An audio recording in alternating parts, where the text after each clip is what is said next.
19세기 런던의 한 서커스장. 런던 병원의 외과의사인 프레드릭 트래버스는 이 서커스장에 괴이한 몸을 가진 사내가 있다는 풍문을 따라 이곳까지 오게 되었습니다. 엘리펀트맨이라는 이름으로 괴물쇼를 진행 중인 서커스 단장 바이츠. 그는 경찰의 눈을 피해 장소를 옮기며 쇼를 이어가는 악랄하고 세속적인 인물이었는데 트래버스는 그를 돈으로 매수하고서야 엘리펀트맨의 실체와 마주할 수 있었습니다.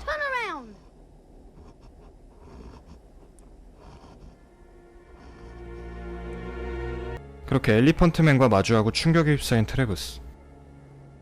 다음날 진료를 핑계로 엘리펀트맨을 자신의 병원으로 부르고 나름대로 의학적인 소견을 내리게 되죠. 존 메릭이라는 이름의 21세 영국인 남성인 엘리펀트맨. 말 못하는 벙어리인지 거듭되는 질문에도 대답을 하지 않고 이내 영국 내 외과 의사들이 모인 학술 발표에서 존 메릭에 대해 발표하게 됩니다. 유두종 이상종식으로 야기된 피부질환이 엘리펀트맨을 탄생시켰을 것이라는 사례 보고를 마치죠. 학술 발표가 끝나고 트래버스는 동료 의사에게 존 메릭이 아마 태초부터 백치였을 것이라고 이야기합니다.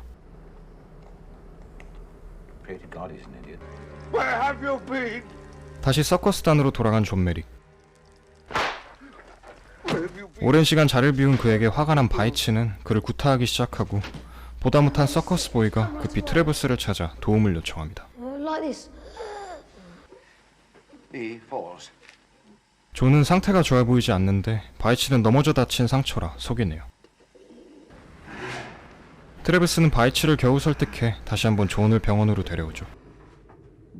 1인실에 홀로 격리된 존. 트래버스는 간호사들에게 존의 간호를 부탁하지만 존의 끔찍한 몰골 탓에 결국 한바탕 사고가 일어나고 결국 병원장 카곰은 그의 존재를 눈치채고 맙니다. 심한 전염병이나 불치병 환자를 수용할 수 없다 말하는 병원장. 이에 트래버스는 존이 단지 신체 기형자일 뿐이라며 병원자에게 직접 그를 한번 만나볼 것을 요청하죠. 다만 첫 만남 이후로 단 한마디도 꺼내지 않는 존이 면담을 진행하기란 어려운 상황. 답답한 트래버스는 존의 말문을 열기 위해 말하기 훈련에 돌입합니다.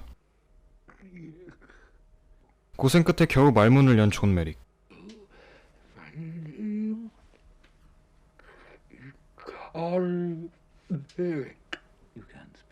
병원장과 인터뷰에 앞서 몇 가지 예상 답변을 훈련시키는데 성공합니다. 그렇게 병원장을 만난 존은 외운 답변을 띄엄띄엄 뱉어내지만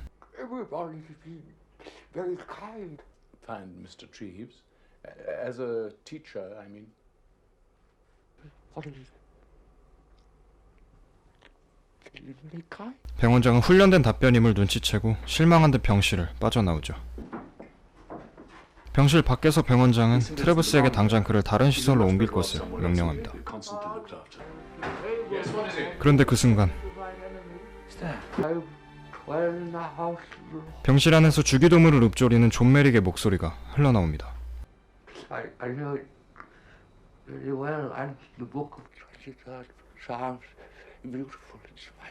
사실 말을 할 줄 알았던 존은 단지 두려움 탓에 쉬 이야기를 꺼내기가 쉽지 않았고 이를 통해 존이 외모만 기형적일 뿐 일반인과 같이 사고하고 이야기할 수 있음이 판명나죠. 그렇게 런던 병원에 머무를 수 있게 된 존 메릭. 신문에 런던 병원장의 글이 실리고 엘리펀트맨 존은 삽시간에 전국적인 유명인이 됩니다. 기사를 접한 유명 배우 켄달 부인은 존과의 만남을 희망하는 반면 병원에서 야간 경비를 하던 짐은 그를 통해 돈을 벌 공리를 하기 시작하죠. 존을 저녁 식사에 초대한 트래버스. 그의 아내는 존과의 첫 만남에 당황스러운 표정을 숨길 수 없지만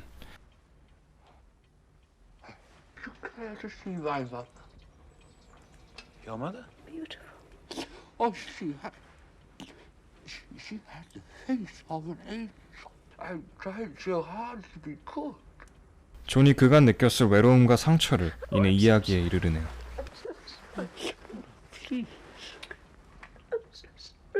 며칠 뒤 존을 찾아온 배우 켄달 부인. 그녀는 존의 끔찍한 외모 뒤에 감춰진 순수하고 감성적인 면을 발견하고 사교계의 여왕인 켄달 부인의 방문 이후로 존과의 만남을 희망하는 사교계 유명 인사들이 줄을 잇게 됩니다. 존의 이름이 알려질수록 외과의사 트레버스의 명성과 환자도 늘어나기 마련.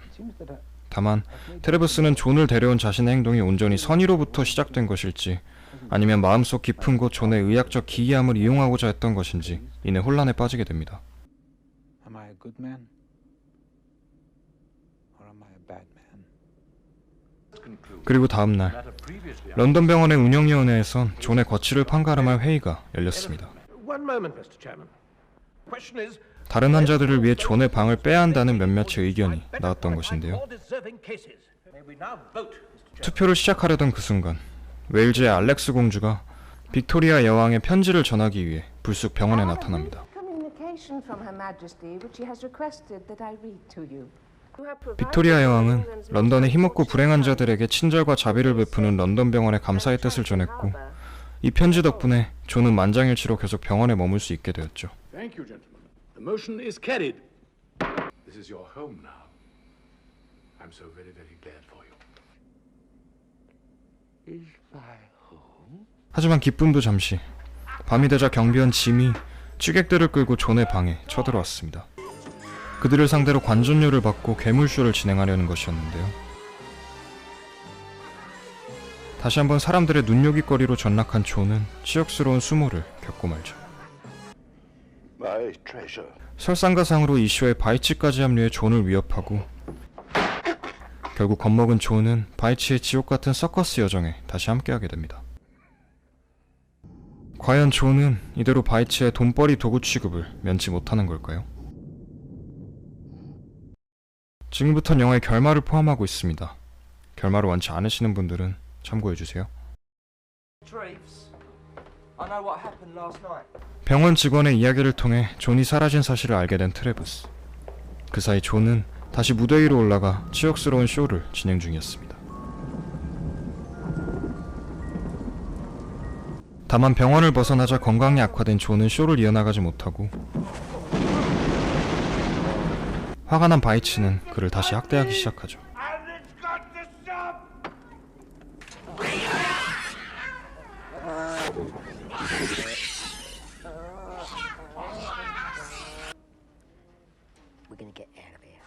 하지만 다행히 존을 가엾게 여긴 서커스 단원들이 그를 우리에서 구해주고 다시 런던으로 향할 수 있는 기회를 제공해줍니다. 그런데 존이 뒤집어 쓴 자루를 신기하게 여긴 아이들이 그의 뒤를 쫓고 이내 그의 기이한 몰골에 더 많은 인파가 그를 쫓기 시작합니다. 막다른 길에 다다른 존. 궁지에 몰린 존은 그간 참아왔던 울분을 서럽게 토해냅니다.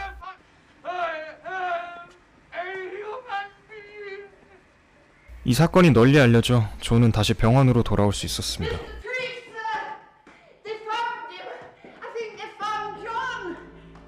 모든 것이 제자리로 돌아와 행복을 되찾은 듯 하네요. 무사히 돌아온 그를 위해 캔들 부인은 성대한 연극 공연에 존을 초대하고 난생 처음 접하는 황홀경에 존은 하염없이 눈물을 흘립니다.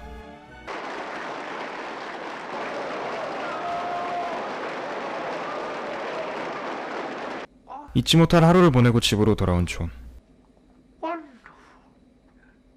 공연의 여운이 쉬이 가시질 않는 것 같은데요. 트래버스가 방을 나가자 자신이 만든 모형탑에 자신의 이름을 새기고 조용히 침대를 정리합니다.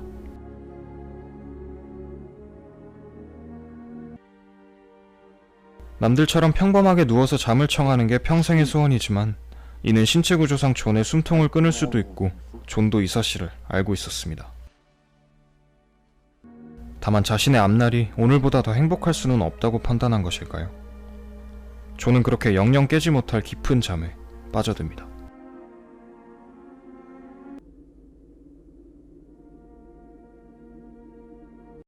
오늘 소개해드린 영화는 데이빗 린치 감독의 1980년작 엘리펀트맨입니다.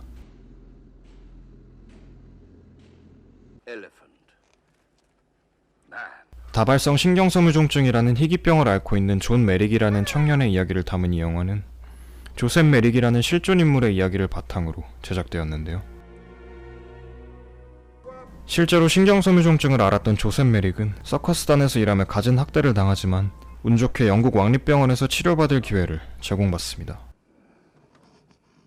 하지만 당시 영국사회는 장애나 추한 외모를 악마 취급하던 시대였던 만큼 결국은 편견과 혐오를 극복하지 못하고 자살로 추정되는 극단적인 선택을 했다고 하네요.